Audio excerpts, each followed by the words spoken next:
Andy and Remington Steel Show on your screens tonight. It's the Andy and Remington Steel Show for your home delight. We're talking about Age of Sigmar and anything else that is cool. Talking about Warhammer Fantasy, it's easy to learn the rules. Andy and Remington, Andy and Remington, Andy and Remington Show.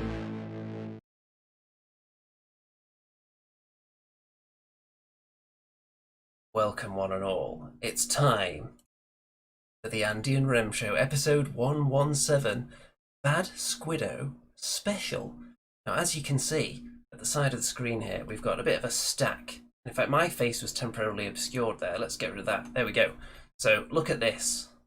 Isn't this the most sizzling stack of voluminous hair you've ever seen on a wargaming live show? So our claim at the bottom there about #1 live wargaming show, in the hair department, I don't think that can be disputed any longer.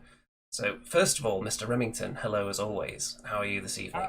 I'm very well. Great to see you, Andy. And hello, Annie. Yes, 'tis our guest, Annie of Bad Squiddo Games. Hello there. Hello. And how are you this evening? Excellent, as always. Very excited to be on this prestigious show, so a bit nervous. Yeah, I think the last time you were on this channel, I believe, was about 5 years ago. And that was a little interview at Salute, wasn't it? Last time. And at that point, project. yeah, you were just launching this little side gig, this believable female miniatures line.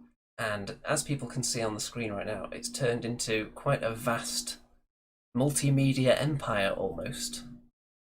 So, we're on the website here. I'm going to be scrolling around on it as we talk. And first things first, how did you get from that point 5 years ago to now? Give us the brief rundown of Bad Squiddo's journey. Well, it was all a bit of a terrible accident, I guess. That salute, that was the will it work or will it not work? And I watched that video back the other day, and there's a part in it where I say something like, I expected it to be a bit crap, but it wasn't. So that's possibly the new tagline. But it's gone a lot better, and it's exponential, a bit like a COVID curve. It's so it's sort of had a little bit of a cool at the start. Then there was Salute, which like super launched it. Oh no. And it's gone onwards Hello? from there. I think Mr. Remington's having some technical difficulties down there. I thought I was having them there. Oh, there he is. He's popped out for a minute. They said they can't hear me very well on the chat. What? This is an outrage. Well, you know what we can do about that? Turn me up. Let's obscure all the technical fiddling here with the episode thumbnail, and then I'll crank your volume right the way up. So that should do it. Okay. Should be super loud now. Yes. Okay, you may continue. Right. Yes, so it's been 5 years, so we're in the 6th year now. And it's kind of gone from strength to strength. So we started off stocking bits and bobs from different lines all over the world. So to claim to be the largest collection of female miniatures in the world. And from that, we had our own sideline sort of going of our own miniatures, sort of filling in some of those gaps of that weren't covered. And as time's gone on, it's been 2 years, 1 or 2 years now, I can't remember, since I decided to totally ditch the other stuff that I was stocking and focus entirely on Bad Squiddo as the Bad Squiddo miniatures range, because it was getting a bit complicated, confusing at times, because people weren't sure if I had a range or if some of the stuff I was stocking was mine, and it was so much admin to sort of keep track of all that it was really cool when I eventually went, oh, I can just I'm not a little side thing of like, by the way, we make some minis too anymore. It was, oh, we actually have quite a flourishing miniatures range. And yeah, the last sort of 2 years really, since I moved to Nottingham, land of the dreams, it's really taken off. Been on all sorts of tellies and radios, and it's just, yeah, it's sort of going faster than I can keep up with it, which is brilliant.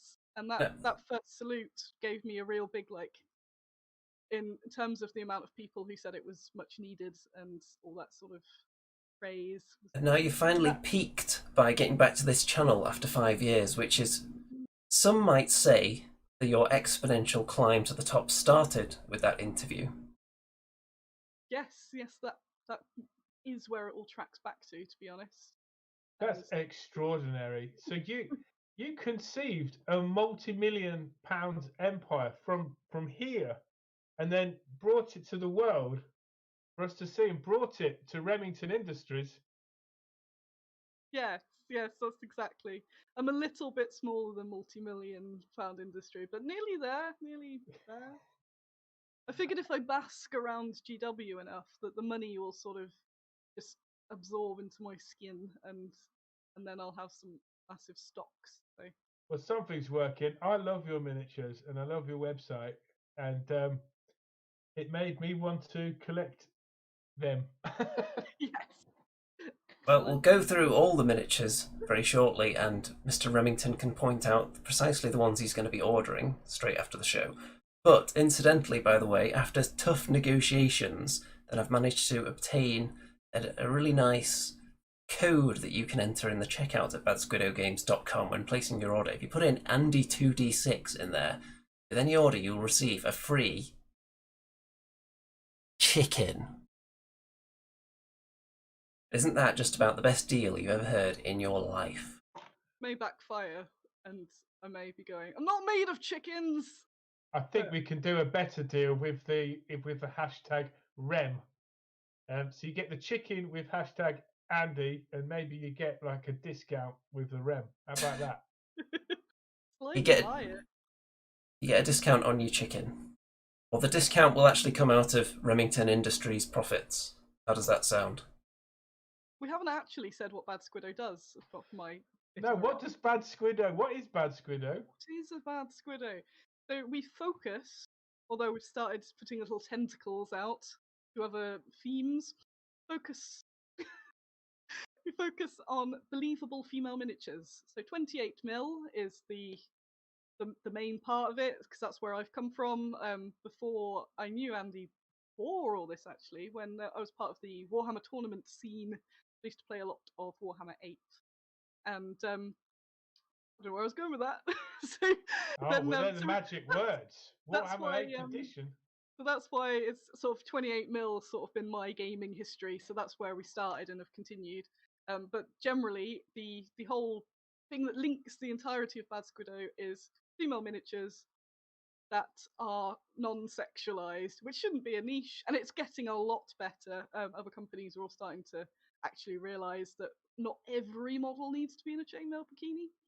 And what I always try and get across to people is I'm not trying to take anyone's models away. You can still have your chainmail bikinis. It's all fine. It's just adding choice. So it's, Annie, if you want to play with a figure, they don't have to be in their pants. Annie, do we get different shapes of bodies as well? So your models don't all look like really skinny, underfed, models from magazines. So we just try and make them as diverse as possible. So we've got different ethnicities as well, which we're trying to focus on a lot more. So we didn't want to say, hey, let's make models like nobody else does, and then just do lots of slim white women. It doesn't quite, So we try. I always say we. It's me. I have a lot of freelancers, so it's all down to funds. So I can only do bits at a time. So there's always more that I want to do, but for a one-person band, it's all still growing really well. So we have that. Annie, sorry to interrupt. How does it come from your mind into the model? Do you draw it out? Do you describe what you want? Mixture. Do you do it yourself? I don't do any sculpting. I've got some incredible sculptors. Some of those that have sort of towed the GW boat, for a while.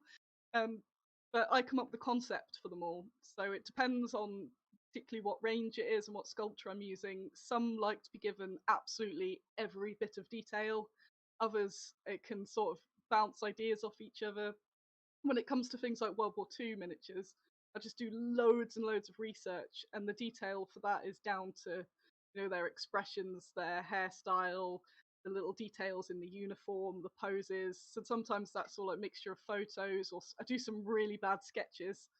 But what I try and put across a lot is that concept art generally doesn't look like concept art that you see.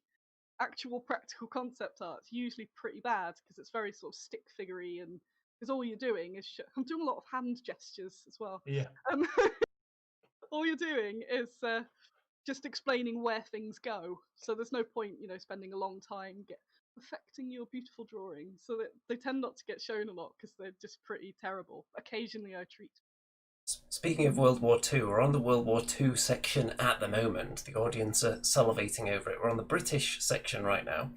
And Pete. yeah, I couldn't help noticing Potato Pete and Dr. Carrot there. I'm not sure how prominent they were in the wartime. They were very prominent in the wartime.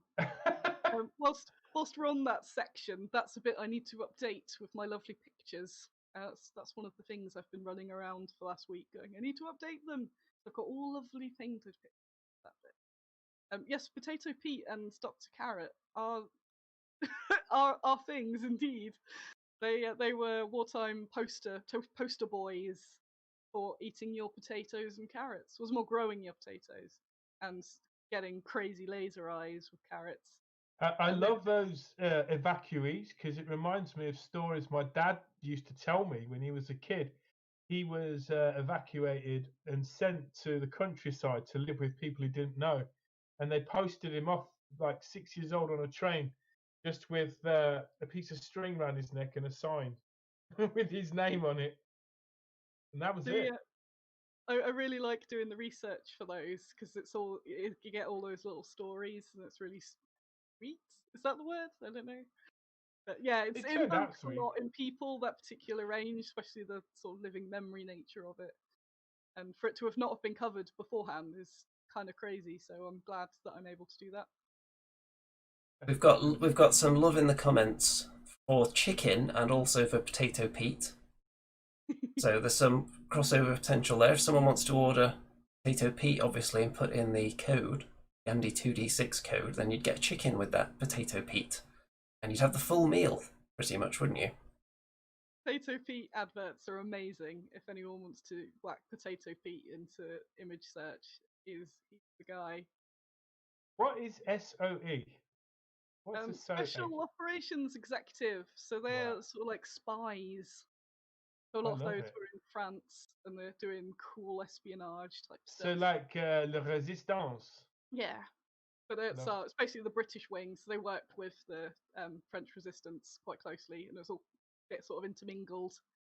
But it was incredibly dangerous, as you can imagine, through occupied France.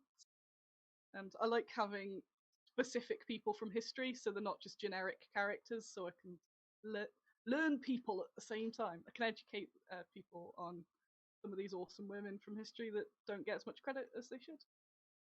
These are so cool. Do these concepts come out one at a time, or do you have to have the whole range sort of laid out first? So sometimes I'll start with a little idea, and then before I know it, it's escalated. That's usually how it happens. Especially lately, there's not many where there's sort of one pack. I kind of just go, oh, but if I do that, then I'll go, oh, and all the books sort of cover a lot of different jobs and different areas of that particular era that I'm looking at. So yeah, I tend to just go in big lumps at the moment. Although I'm currently trying to just add a little bit to each range. So I call it my Eye of Sauron. I get fixed on one thing in particular, and then other people that say like World War II recently, I've been really like World War II. But then if you're a Shield Maiden fan, you might be going, I haven't had any Shield Maiden releases for a while. So I'm currently trying to just pop them all out, get them all up to date. Then I'm going to do another big World War II. Well, Andy, let's see that home front mega deal. That looked pretty That looked like that caught my eye. Home front mega deal. Let's have a look at that. Yeah, just scroll up a little bit. Right, there you Again, go. Go, look at that. Oh, that's a That's- nice deal. That's fantastic. So, is there some kind of game that I can use these for? What? There is. Oh, hang on a moment. Gonna get this. I love those tartan skirts as well. Yeah. So there's lots of different World War II games. Bolt Action's the most popular, but I'm very aligned with Chain of Command by Two Fat Lardies. They do very fun games, very easy to learn, and I've been working with them on some particular rules for Homefront. So it's also got some like Dude Home Guard and all that sort of stuff. So Rich, the writer, is about to go on holiday because they've just released Infamy. And when he gets back, we're going to be finalising all this, and it's going to be a free PDF. So that'll give you specific rules for some of those niche models in there that I kind of just wanted to exist, but now you've got an extra reason to get them. Do you know the lady with the yellow jumper on? Is she holding a cup of tea while firing a revolver? She is, yeah. I love that. That's so British. Those like little quirky details that I love putting in, rather than just being more generic figures. That's a bit of in a lot of historical gaming, I think it's a sort of throwback. Whereas, say, fantasy gaming, the figures are getting more and more creative and elaborate. I think people can get in a bit of a rut with World War II and just do the same stuff. So I like adding in just those little details that just make you like. Mrs. June. Who's Mrs. June? It is an assistant billeting officer that may resemble Theresa May. Maybe. She was part of our very small moderns range, but after the latest World War II release, decided that she should go and live in World War II. So I spent a few hours deciding what wartime job she should have. So it's assistant billeting officer. I think if you click on her, it brings up the little backstory I'd brought for her, which was that she tried to get a cushy desk job during the war. So she wasn't actually the billeting officer, but she's sort of a angry pen pusher that ruins evacuees' lives. So the assistant billeting officer should decide where evacuees go and sort of be not in charge, but sort of administrating all of that. So that could be the one that goes when there's, say, a family, some brothers that want to go together, and she go, no, you go that have family, you go that family. So yeah, I totally overthought what job she should have. But is she going to be like a really ineffective character in the game? Well, she works generally as, say, just as a civilian type. So it's one of those. I like to keep things all multi-purpose, so it exists beyond a gimmick. So, also, I just see Andrew perusing the Soviet range. Now, I've got a soft spot because I used to live in the former Soviet Union. So I lived in Belarus for a year, which is the bit that got absolutely trashed. First by Napoleon, then by Hitler, and then by Stalin. So it's the bit between Russia and Poland. And so I heard many tales of the wars and what life was like there. And when I lived there, I think there was 4 women to every man, because the male population had just sort of been decimated by the wars. So it's entirely believable. Like, if I was going to collect one of these factions, it would definitely be the Soviets, I think. Well, we're having a look at them now. A lot more of those are coming out by the end of the week, end of the year, end of the year. There are currently stacks of books all over the place because I'm getting some more research in. So I'm going to add some more different types of troops, some more winter gear, some artillery, partisans. So I'm really expanding on that. The same way I did with the home front. So I'm really excited about those. It's a very heavy research. Maybe like some kind of forest fighters, because Belarus was like full of forests, and they had to hide in the forest during the occupation. There's some brilliant stories. I'll hit you up for some information outside of this as well. Awesome. Now, do you find that when you're launching a range like this, initially you have some people that are a little bit skeptical? It's like, wait a minute, were there really enough women fighters in that war to justify this? And then, of course, they start doing their research and think, oh yeah, there actually were. I've been educated now. So do you find that you're doing it a service there?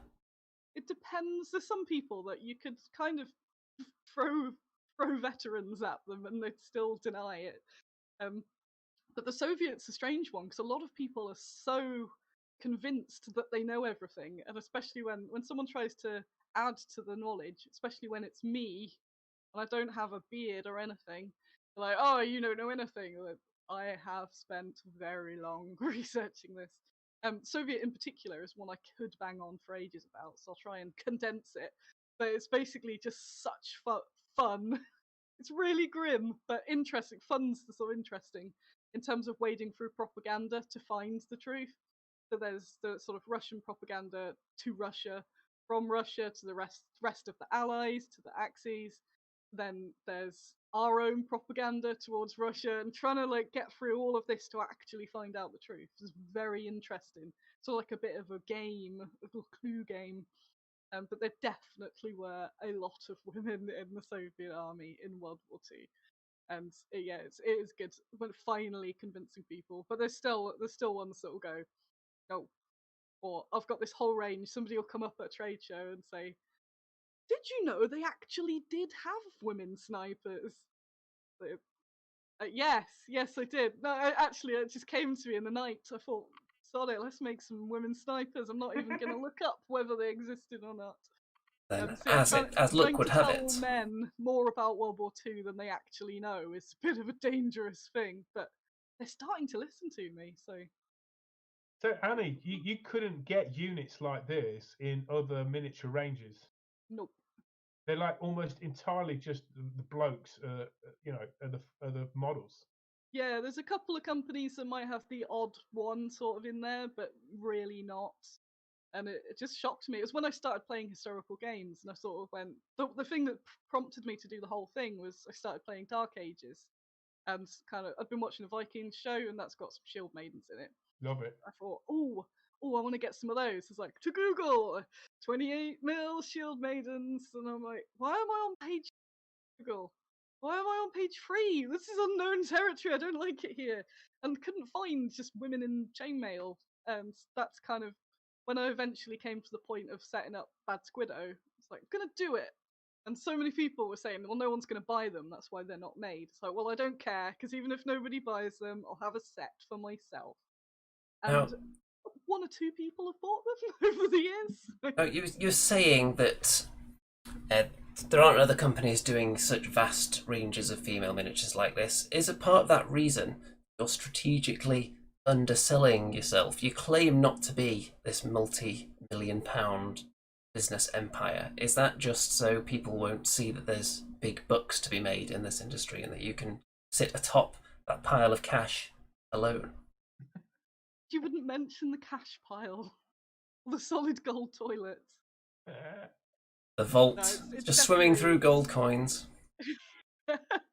And trying to navigate my house, you have to have a paddle to get through all the coins like that. Well, there's obviously a market for it, but it's still a struggle. But I think that's just the nature of me being a small company. If I started the company whilst I was in debt and injured, so I had to try and sort of been scooping my way out ever since. So although it's going really well, business is going really well, I'm always skint. Well, that's partly sort of putting all the money back into it. But I feel like if I did start with some savings, a lot of companies do start with either savings or a day job or something like that, then I could really get it moving, which sometimes I find frustrating. So Annie, But what it's still about going well. investments? Investment. Some bigwigs coming, and what do you think about that? It's my dream. Well, Kickstarter's helped massively with that, with the whole crowdfunding, because I was very anti-Kickstarter for a while, and I was being really like, no, I'm going to self-fund this, I'm going to struggle, and that's the way to do it. And then sort of seeing other companies going, wee, look at these miniatures we're releasing, way! And I'm like, I funded this myself. And then sales from Kickstarters compared to general when you release something in a shop is so different. It's bizarre. So I sort of did one taster Kickstarter, and now I'm a little bit hooked. So that helps get things into existence. Like the last Kickstarter was, I don't remember now, 14 grandish. I didn't see any of it. That was a total break-even Kickstarter. but it gets those models in existence. So now I can sell them because I don't limit things to Kickstarters. So now they're out there and they exist because of Kickstarter. So now I can actually sell them through the shops, and actually start to see some return on it that way. The Kickstarter has been the biggest sort of push forwarder. Annie, what about, how do you know? So let's say you've got a range coming out. How do you know how many models to mold? You know, I mean, I know with Kickstarter, then you've got pre-orders and stuff, but outside of that, can you just do them as you need them? Because it's with music and me, especially with vinyls. The more you produce, the cheaper it is to manufacture, right? But then if you get it wrong, you end up with a room full of stuff that you can't sell. You end up with them propping up the corner of your coffee table, don't you? You do, but then if you print too few, then you've got to sort of, you've got to do it all again. So is that something that you've become better at? Well, all my manufacturing's in the UK, which is very useful. So if you're a large company, especially dealing plastics, where that sort of thing comes into account, so you're dealing, say, with China or just overseas, or with plastic tooling, you've got to buy a lot. But with metal and resin casting, you are actually able to just get bits at a time.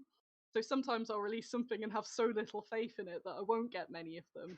And the casters will be going, "Are you sure you don't want any more?" I'm like, "That'll do for now." And they're like, "They bought it, let's get some more. They're actually buying it."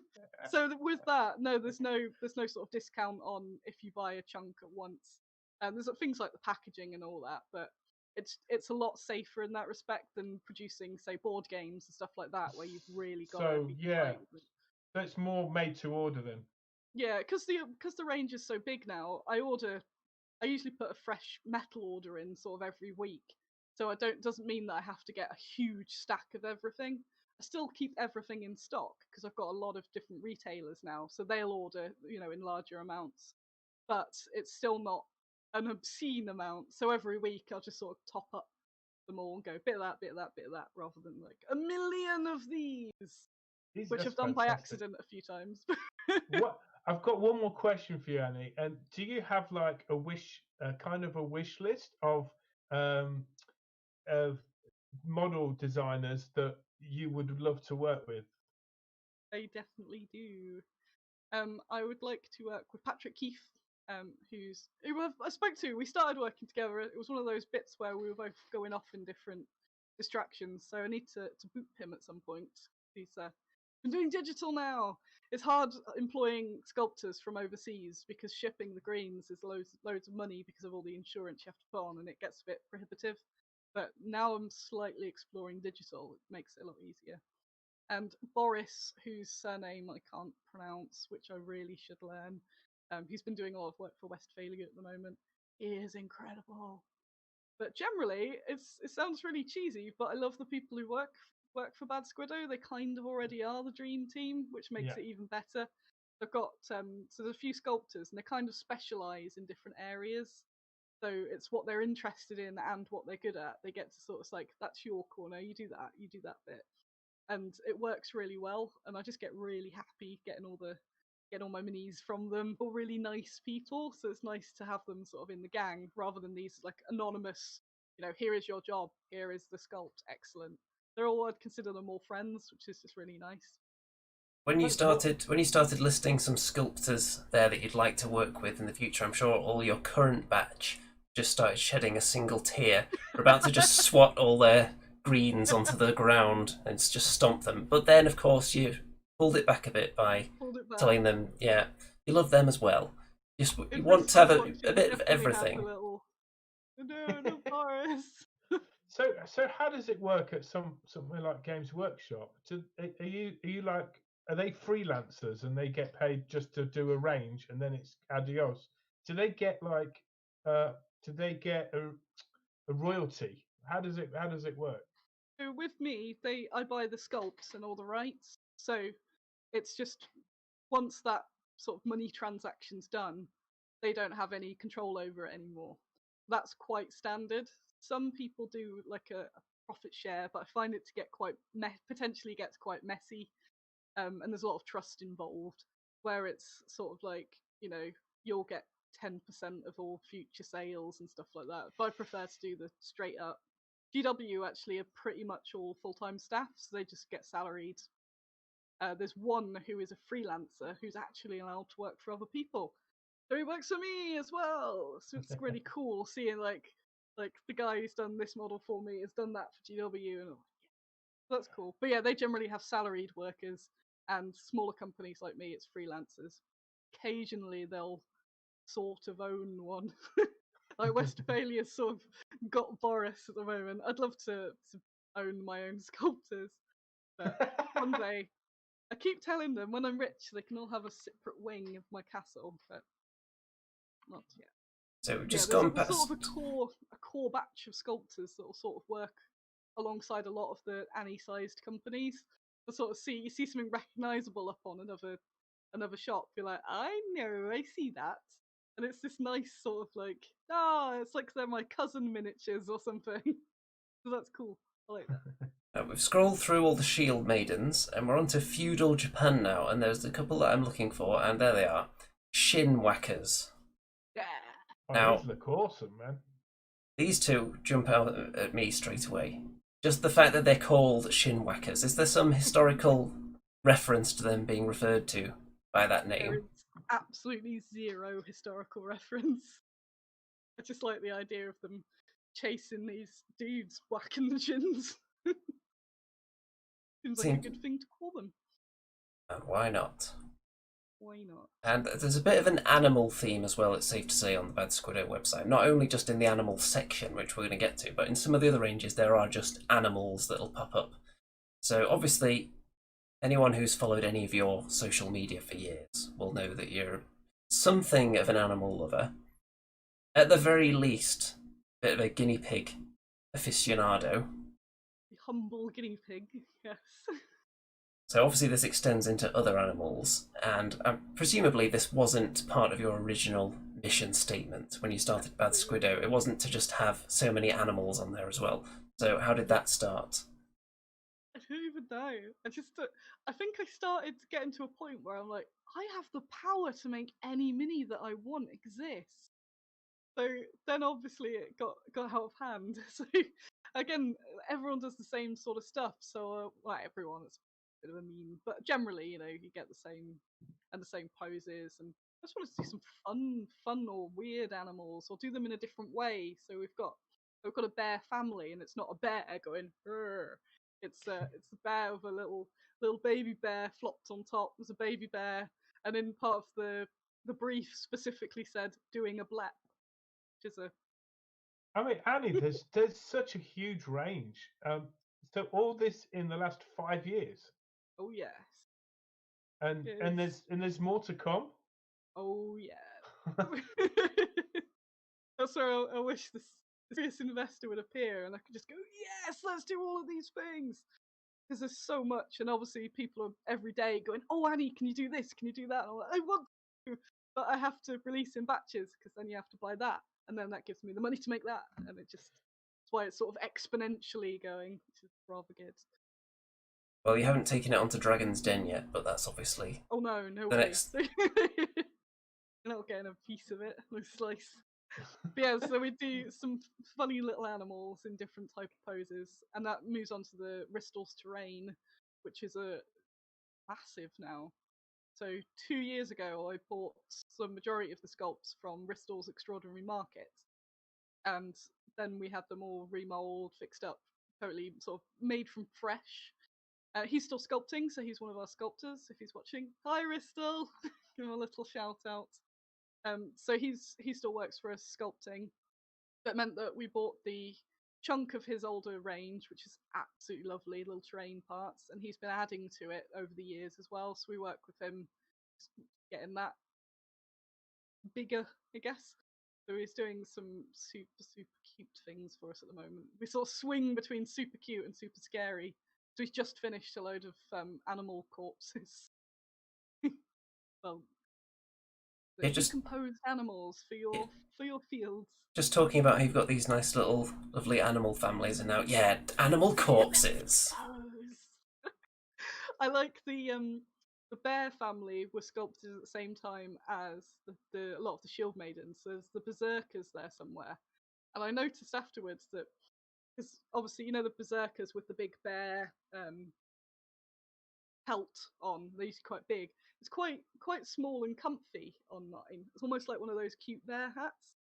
And then I noticed that the Berserker's bear hat was the same size as the baby bears that we've got.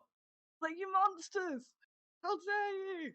So they have not been actually killing large bears. They've been out slaying baby bears to make cute hats. Annie, Controversial.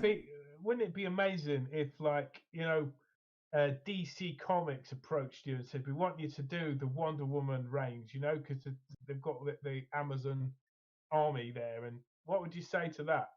I would say that is wonderful, but I do not have the £500,000 that you require for me to license your products, I'm afraid. Because that's how it works.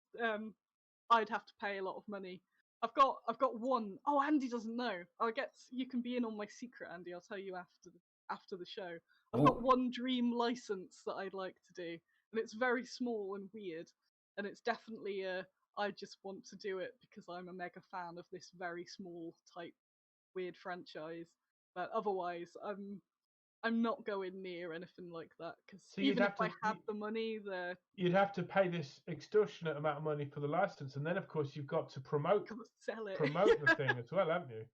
And it Well, seems to be, it's a lot of the industry is going that way, and it's not for me. It's very risky because there's so many different clauses of being tied into a licensed product.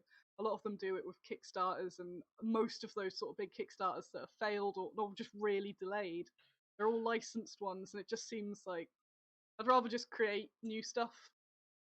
Nice. now you might think you haven't got the money for these things, but have you considered seeking investment from Remington's Millions?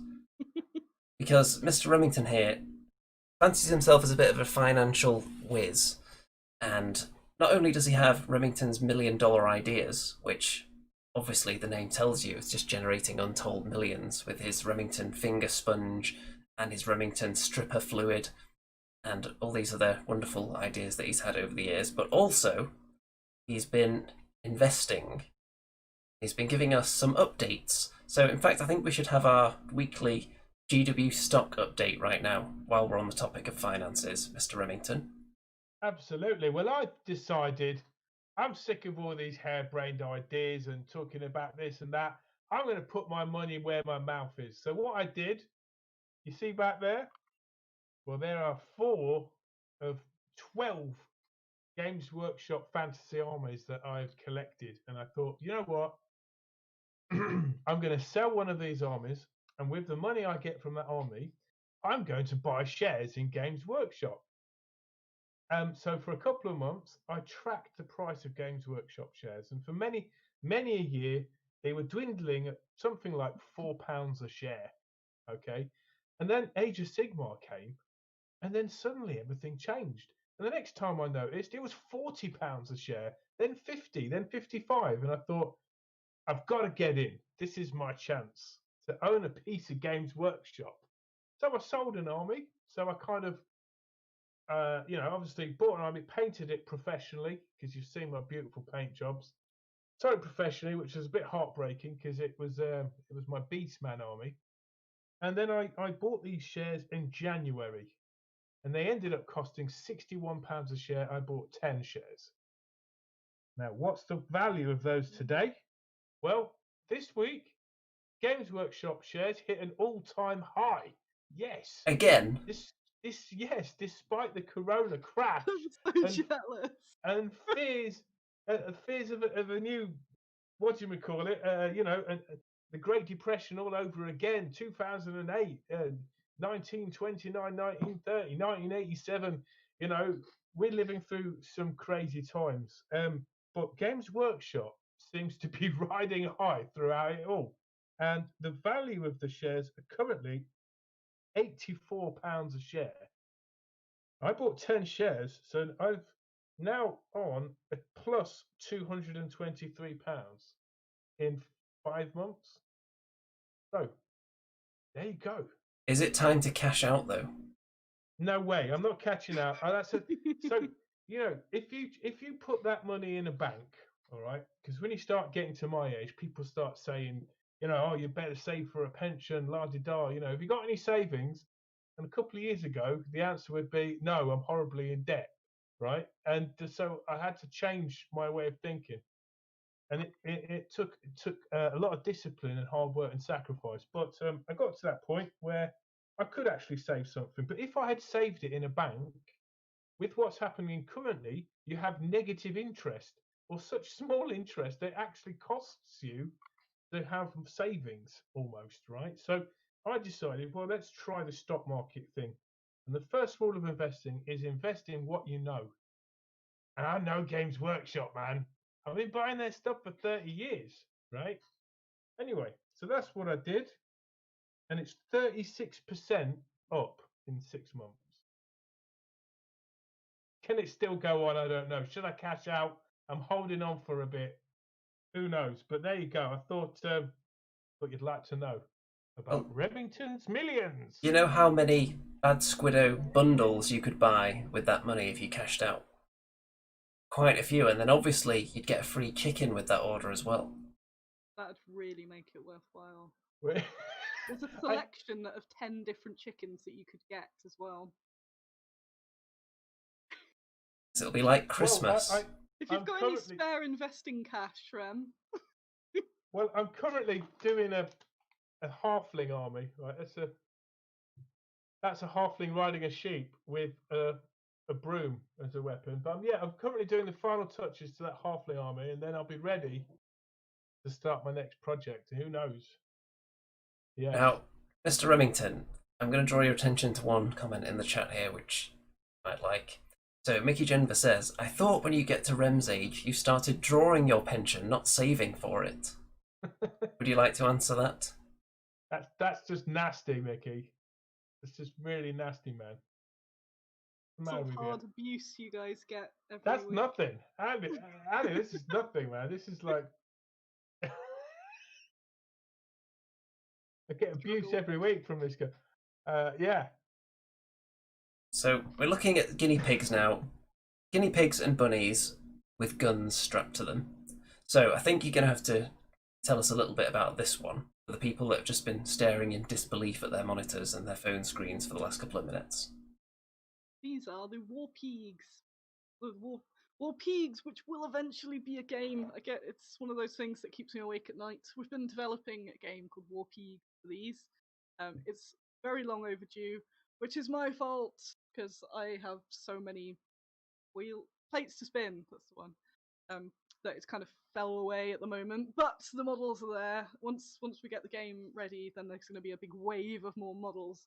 But for now, you have these cool miniatures of bunny rabbits and guinea pigs in various different weaponries. I do love the tail. It's so cute. People have been using them for Gaslands at the moment, and we are a Friends of Gasland, although I think it's been a year since I've been a friend of Gasland, and I still haven't put any notices up about it. That's basically like their sort of little licensing type thing, because they just do rules. So if you pay them a fee, then you're able to be a friend of Gasland, and you can use that to sort of use their game to promote your stuff.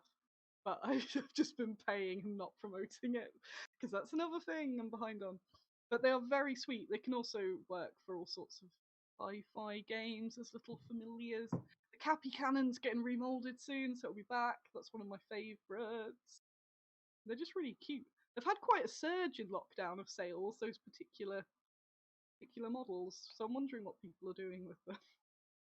But there's some really sweet ones. I've used them to convert my Gasland stuff, so they're crew on my cars, which works, especially the gun one. Obviously, you can't get any cooler than a car with guns on it, manned by guinea pigs. I can't remember what I haven't used it because I haven't played for a while. I think it's a minibus, and it's just got all these guinea pigs like hanging out the side of it.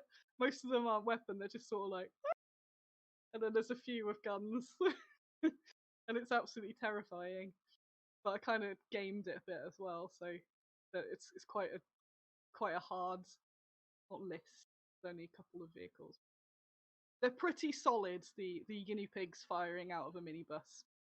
Good choice. Now, before we have a little chat about your social media output, which I'm sure the audience will be eager to hear, first of all, before we delve into that, we've got the red hot, sizzling, spicy segment that has gripped the globe over the last couple of years, so much so that GW blatantly ripped it off. And when our lovely audience have finished watching the What the Hell Is That intro video, then there will be a few different hairstyles on their screen, and they're going to have to identify which miniatures in the Warhammer Age of Sigmar range those hairstyles are from. So, let's make sure I don't accidentally click the solution here, which I've cleverly got right next to the button for starting the intro video. So... What the hell is that? What the hell is that? Is it a chaos dwarf or a vampire bear? Oh, what the hell is that? What the hell is that? Oh, what the hell is that? What the hell is that? Only Andy and Remington, Andy and Remy, Andy and Remington know. What the hell is that? What the hell is that? Is it Sigmar's beard or Neferata's hat? Oh, what the hell is that? Oh, what the hell is that? Is it a mangled squig or a sorcerer's rat? Only Andy and Remington, Andy and Remy, Andy and Remington know. Okay, here we go. Are you ready? What the hell is that? There we go. We've got 3 hairstyles there on your screen. Audience, start guessing. Mr. Remington's studying them very carefully there. I've, of course, got the solution written down on this piece of paper right in front of me. And one of them, I think someone's going to get very, very rapidly. Be surprised if someone doesn't get it. The first comment that I see, somebody's got to get this. I imagine there's going to be a few people who maybe haven't seen What the Hell Is That before in the audience. Maybe a few of the Bad Squiddo fanatics have come over for the first time to this show. Am I allowed to guess? But let's give the audience a little bit of time first, and then you can start guessing as well. That's how it usually goes.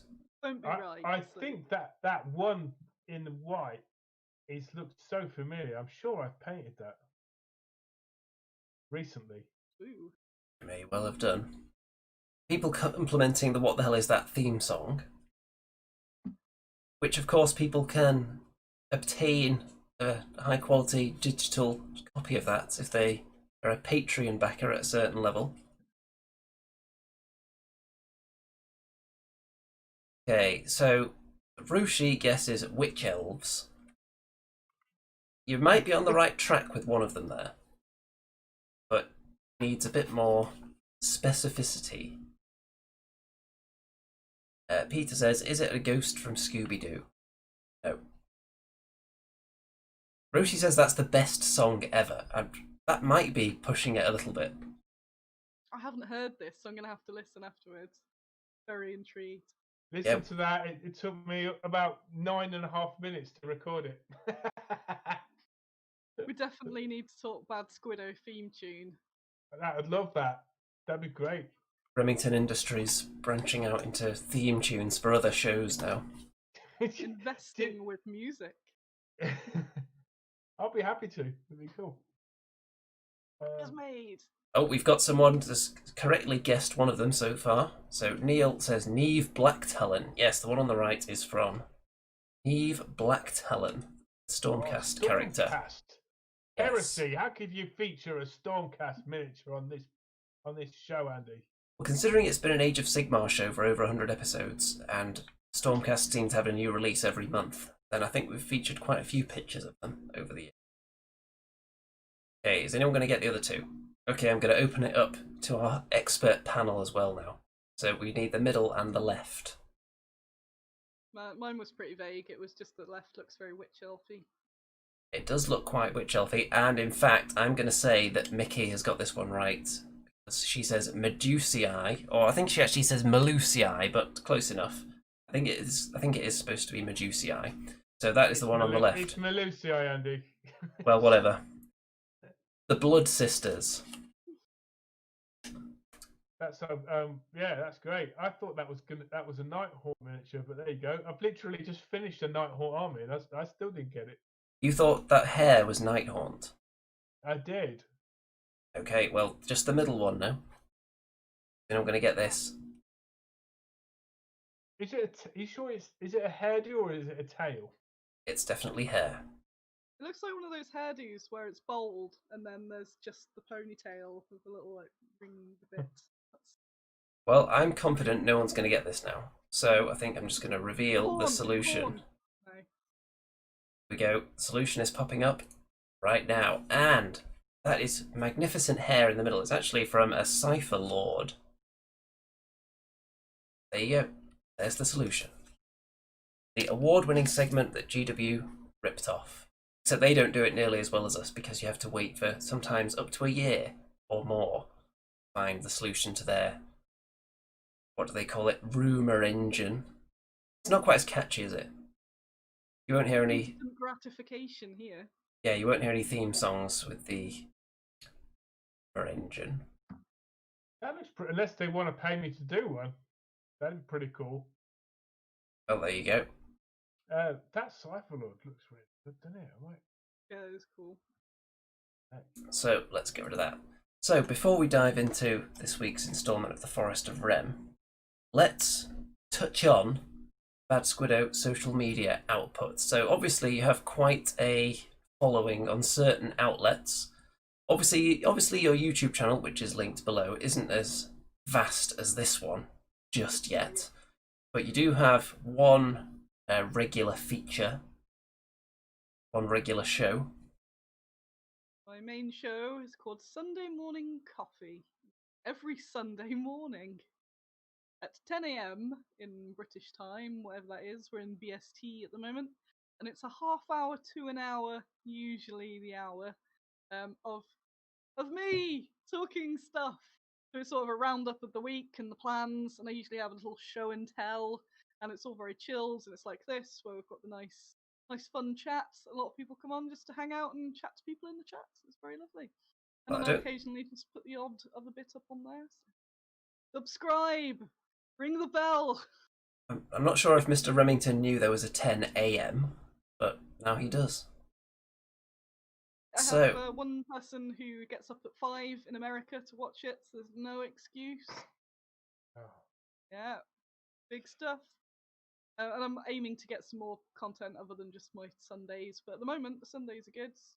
But looking back at my old videos of Andy, I used to get really petrified doing these, and now I'm just chilling. I love it. But just from doing those once a week made a really big difference. So I can get more stuff on the go, and not just be there going, hello. You've done great. Andy still looks petrified though. I think I've looked petrified on this show ever since the incident with the screen sharing that you did, Mr. Remington, where you were showing off some perfectly innocent pictures, but then located in that same folder were things that were a bit less innocent, shall we say. You need to be a bit more liberal, Andy. You know, with that new hairdo. Well, I think it's more you need to ask YouTube not to be so strict with their "we're going to delete your channel for Remington's indiscretions" policy. Night screams are. Got to be careful of that. So obviously you're quite active on the Twitter as well. Yes, Twitter is my favourite. Nice and relaxed and generally full of lovely people. That's the @Bad Squiddo Games. Facebooks, strangely, we are /the Dice Bag Lady. I want to change it. Dice Bag Lady was my old company, which was also featured on Andy 2D6.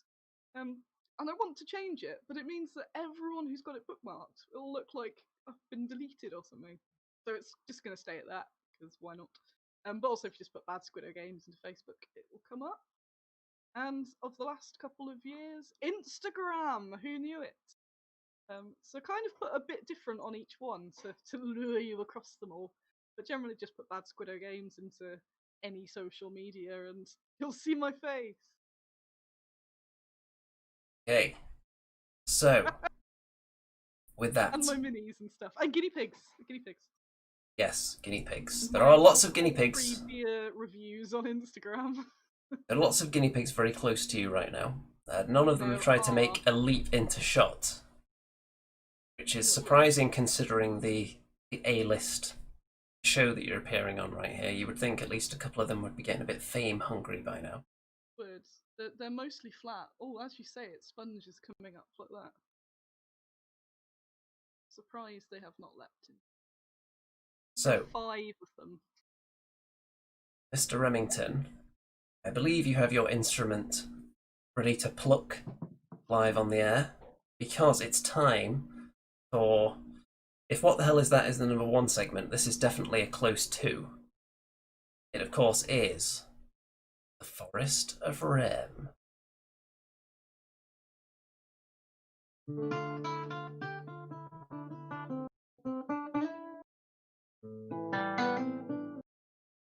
In the forest of red,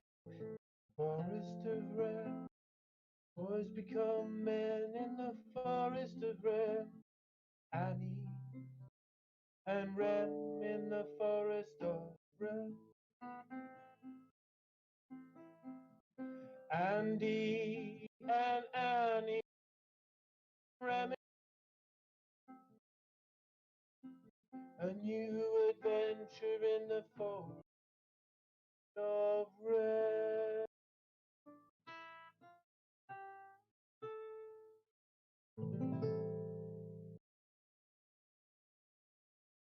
Well, it's time.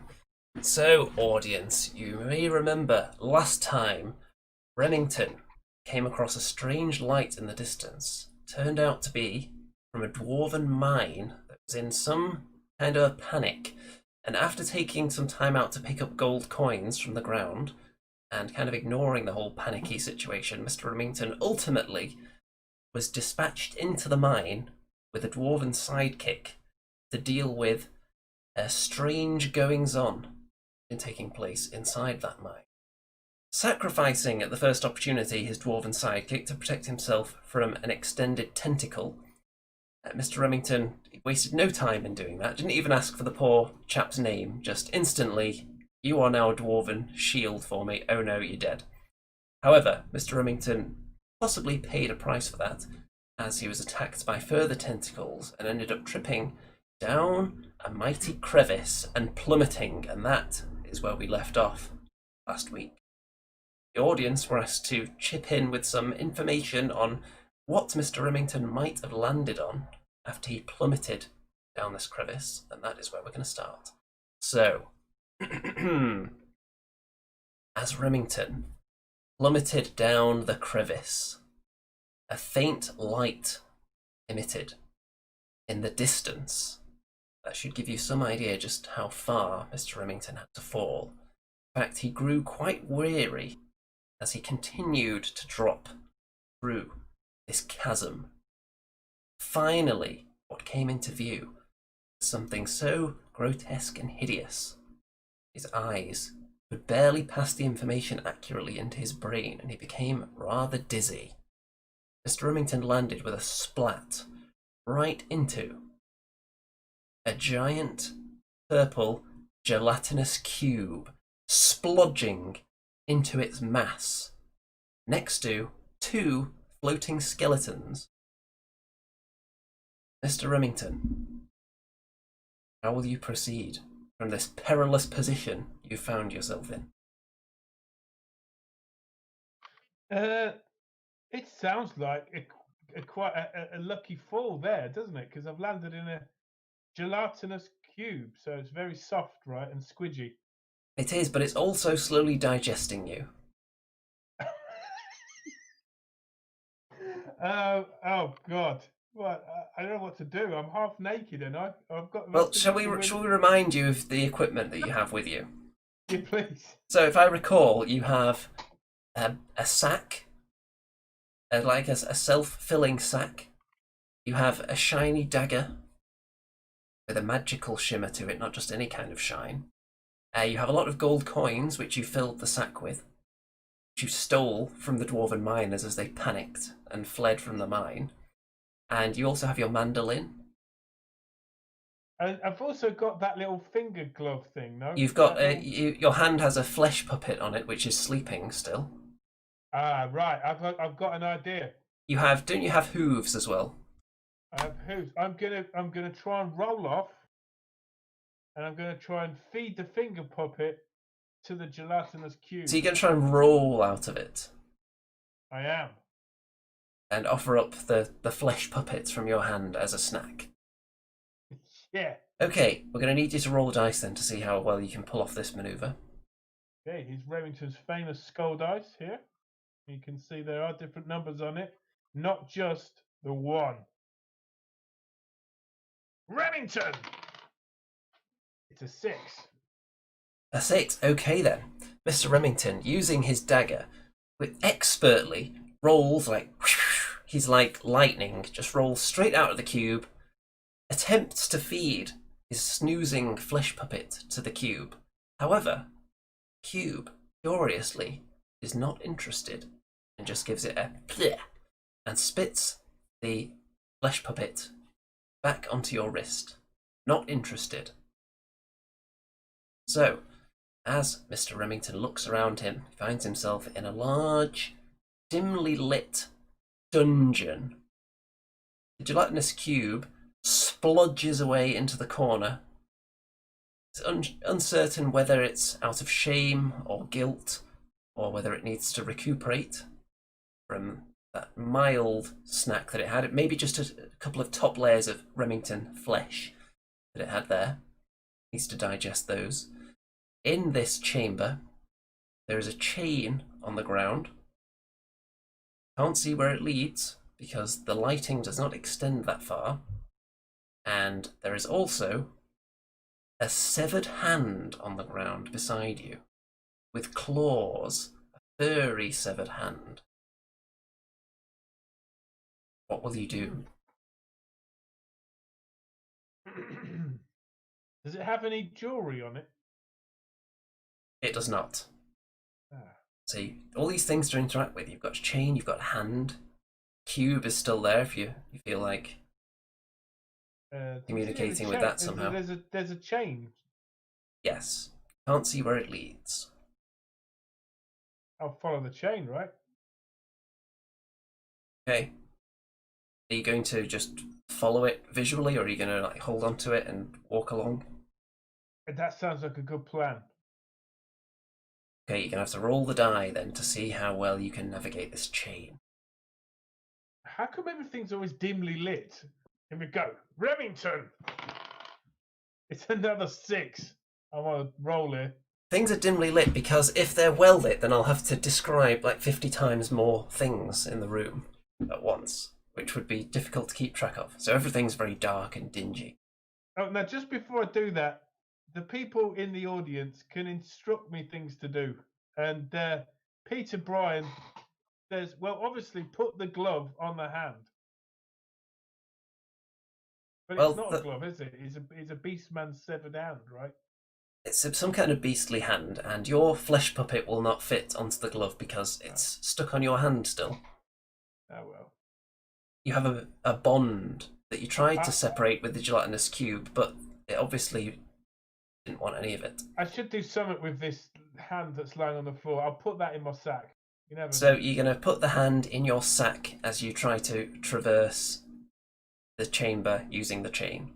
Okay, now, since you're picking up the hand, you're going to have to roll the dice again now. That's yet another action. It's going to be something good, isn't it? And then you'll say, however, Remington! Satisfactory 4.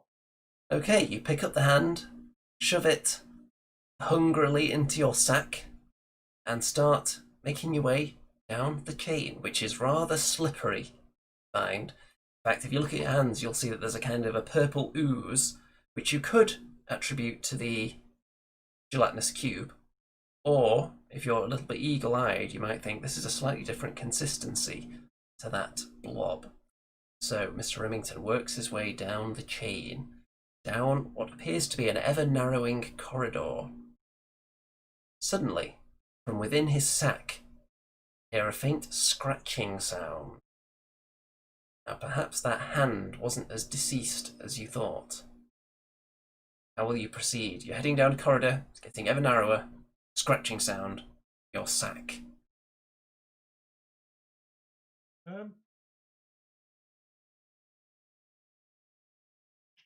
don't know. I'll ignore it for now. Keep going. You'll ignore the scratching sack sound. Very well. Mr. Remington pushes forth down the corridor and reaches a door with a small keyhole. The chain is attached to a bar. The door. What do you do now? It is a wooden door. I don't know. I mean, it's obviously locked. I could try and force it open. I could use the hand to knock on it, just in case it's a magical door and it electrifies me or something. I could attempt to kick it down, but then it depends which way the door opens. Or I could just call out, "Open sesame." Well, We'll what's try it going to that be? So you're going Open to... sesame. Okay, you're going to have to roll the dice for this then. Open sesame, Remington. It's a 4. It's a 4. You hear a faint creak in the door, and that's it. If you'd rolled a 1, it probably would have punched you in the face. Ah, okay. I suppose I better check the bag then. Check the bag. See what the scratching's all about, right? Okay, as Remington peers into his amply plump sack, the hand leaps out onto his face, latching onto his chin, digging its claws into his cheek. Mr. Remington, you are locked in a life and death struggle with a hand. How will you resolve this?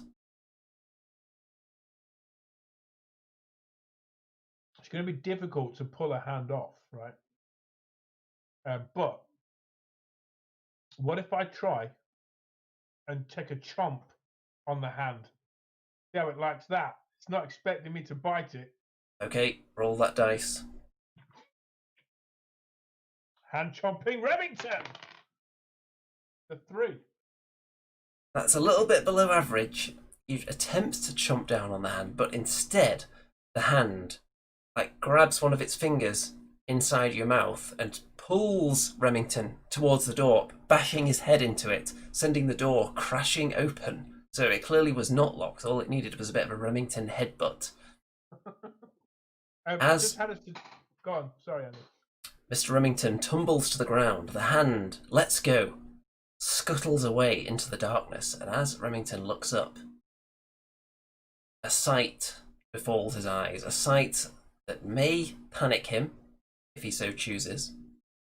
A gigantic 50-foot purple squid. And in fact, that giant purple squid addresses him in a deep, booming voice. Hello, Remington. Tis I. You made me. I made you? You did. Somehow. Are you You hungry? know what you did. I can't remember. Now you have made me, and I must end you. With that, 2 ferocious tentacles emerge in the direction of the dazed Remington, who has just crashed through a door with the aid of a severed hand. Remington, what will you do? You still have all your belongings to hand. Well, I'm going to get the flesh puppet out. Maybe I should have set the flesh puppet against the hand in the first place. Let me get the flesh puppet out, and then maybe, Well, that's on your hand permanently. So you're going to try and fight off the tentacles with your flesh puppet wielding hand. Is that it? Well, I've got this thing on my face still, haven't I? No, it scuttled away. Oh, did you say that? Yes. Okay. Okay.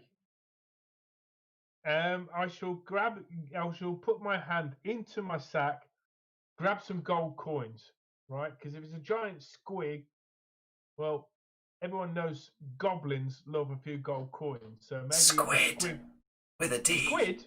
I thought you Yes. said squig. Squigs don't have Squid, you're tentacles. going- We're not in the sea. All right, a squid then. It's a squid.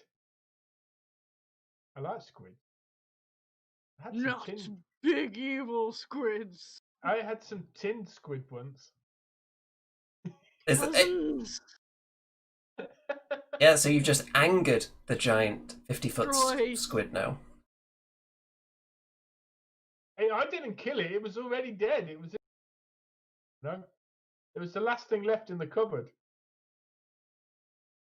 Already dead. Um, That makes it okay. Now, just before you kill me and maybe eat me, have you ever tasted flesh puppet? Oh. Oh no. No, I've not. I've heard some very great reviews. May I just maybe give you this as a somewhat entree and Oh. see how you fancy this, and maybe I could direct you to where you can find some tasty dwarf flesh. But I'm bored of dwarf flesh. Ah, well, Why maybe do you have so many extra hands? It's not normal. they keep following me about. In fact, there was a hand that just scuttled off behind that door. It might lead you to some much more interesting food than stinky old Remington. Was Terence. I'm glad he's returned. Oh, you know him. Oh yes. Quite the character.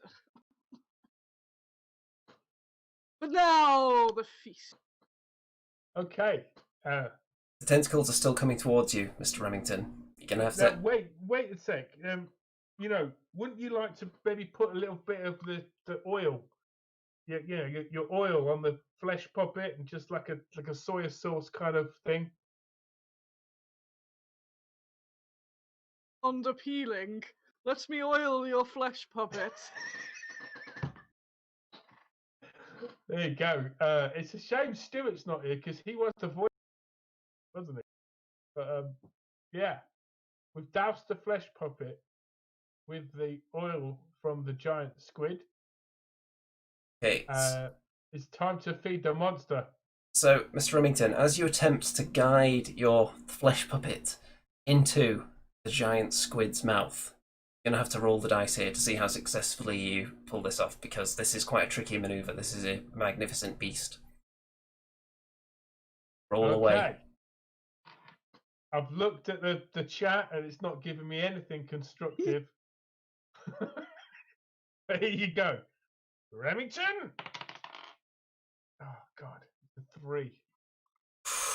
That's not great, really, is it? So, as Remington extends his flesh puppet wielding hand towards the mouth, the squid latches on, but the suction power of the giant squid's mouth is so powerful that it envelops Remington into its body at the same time as the flesh puppet. Remington tumbles down what seems like an endless, just weaving tunnel. Lands with a splat. Have I been swallowed by the squid? It certainly seems that way. Remington awakens in total darkness, surrounded by squelching sounds and softness all around. Everything is moist to the touch. How are you going to get out of this one?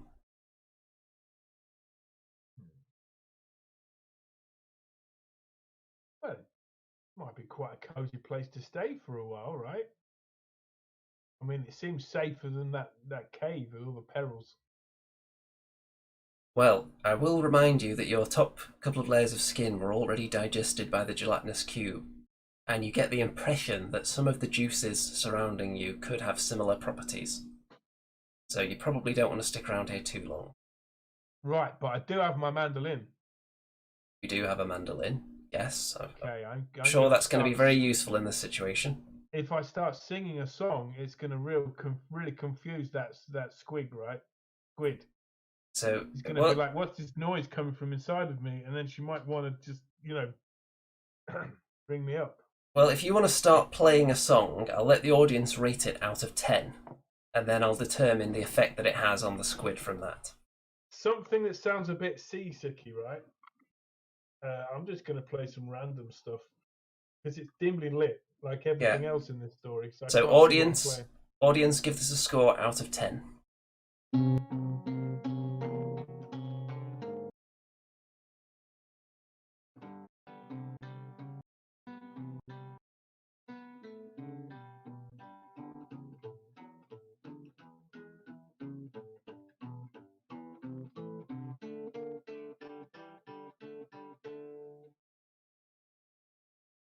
Is that it? Something like that. Okay, I feel a bit ill. so I've only had one score given so far, and it wasn't very flattering. So you can tell, because of the vibrations within the squid's belly, that it was not pleased by the sound. And in fact, it has some words for you. Thank you, human, for those delicate stomach vibrations. My cramping has been cured. Oh, very kind of you.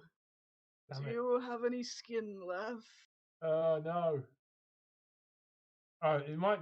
I might have to call upon the gods' help at this time because I'm all out of ideas, and the chat's been bloody useless tonight. I mean, yeah, I got a score of 3 for my seasick song. I'm not getting any help here from the chat. We're all out of ideas, says Mickey Genver. Void Captain Bazooka says it's time to feed the monster. Basically, my music sucks. I've been swallowed by a giant squid. I can't even have a kit because my flesh is peeling off. Yeah, I can update you now that one of your hands is starting to look a little bit skeletal. I think it's time to pray. I don't know what else to do. I don't even have a sharp weapon to kind of carve my way out. Okay, which particular gods are you going to be praying to here? That could be important. Which ones are there? Well, you're in the old world. Okay. Which one could help me? Well, Could pray to the mighty squid. or the mighty kraken, the arch enemy of the squid. We are all in this together as tentacle friends. Okay. We Well, what if I just sweet talk you? Oh, mighty kraken. Oh, beautiful mistress of the ocean. Surely you do not want to swallow your one noble, loyal follower in this world. I could pronounce your great works and your great deeds throughout the land with my music. Which he's just proven is excellent. It does get very quiet down in this abyss. There are other monsters who would like to dance, but they have no songs. I could show you such a great time.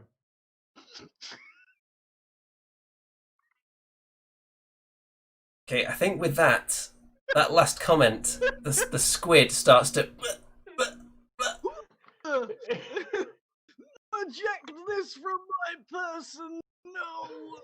Okay, Remington, you feel as though something is moving around you. The moisture level is rising, and so are you. You're going to have to roll the dice to see how well this ejection goes. Remington! Oh, it's a 6. About that. It's a 6. Well then, Mr. Remington, this is a pretty smooth ejection. Before you know it, it's just... Remington sails off through the skies and suddenly finds himself above the tree line. So not only have you exited the giant crevice, you're now above the trees, floating, maybe even too high, it could be argued, because at some point you are going to have to come down. In fact, that is where we're going to leave it for this week. Remington soaring towards the heavens, covered in foul squid juices, but quite a peaceful conclusion. for once. I've still got it. I managed to charm a giant squid. You know. Into beautiful vomiting. Haven't you always had that that? effect on all the squids? I did have a moment where I just questioned how my life had led up to this moment. How do you explain that to somebody? I don't know. So, audience, for next week, I'm going to ask you either in the chat right now or in the comments afterwards, if you're not watching this live, what is Remington going to encounter as he floats through the skies? At some point he's going to have to fall, but is he going to maybe hit something on the way up? Is he going to be intercepted by something? Is he going to just start plummeting? Is it going to be another squid? Let us know. So, that is the end of this week's instalment of the Forest of Rem. So let's get rid of that beautiful little there. See the Bad Squiddo page again. And I think that's pretty much all we've got time for tonight. I think you'll agree that was quite a riveting episode. Entertaining and informative. And of course, anyone that missed the shocking announcement earlier on, anyone who places an order with Bad Squiddo Games and uses the code Andy2D6 will receive a free chicken with their order. And I don't think you can get a better deal than that anywhere on the internet, quite frankly, at least in the wargaming realm. So, thanks to Annie for joining us this evening. Thank you for allowing me to guest as the fabulous vomiting squid. Fabulous 50-foot vomiting squid. And thanks to Mr. Remington, of course, as usual, for gracing us with his presence. Thank you all. Missing the second half of the football for this. It turned out good.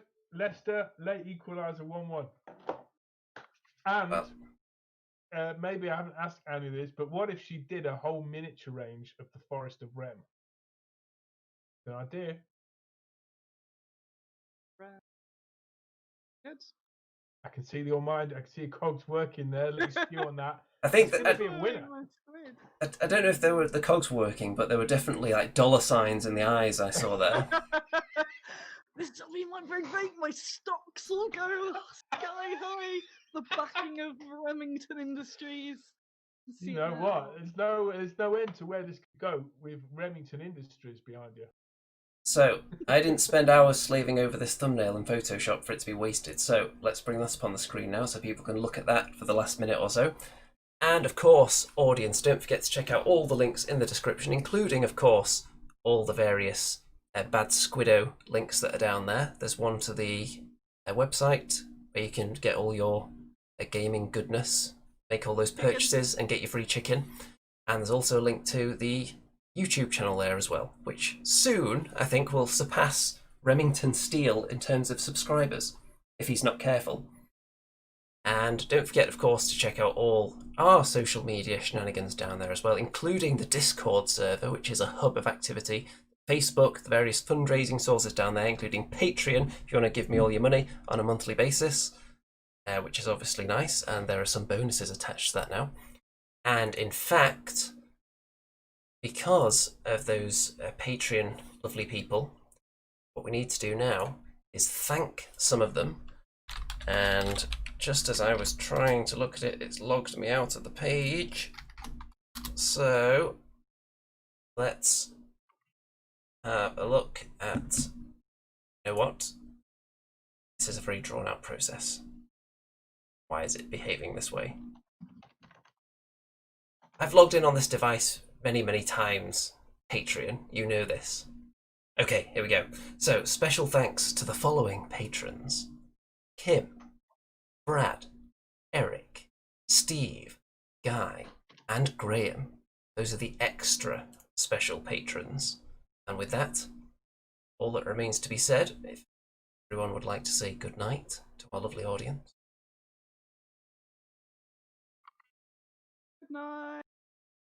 Good night. Good night out there. Whatever you...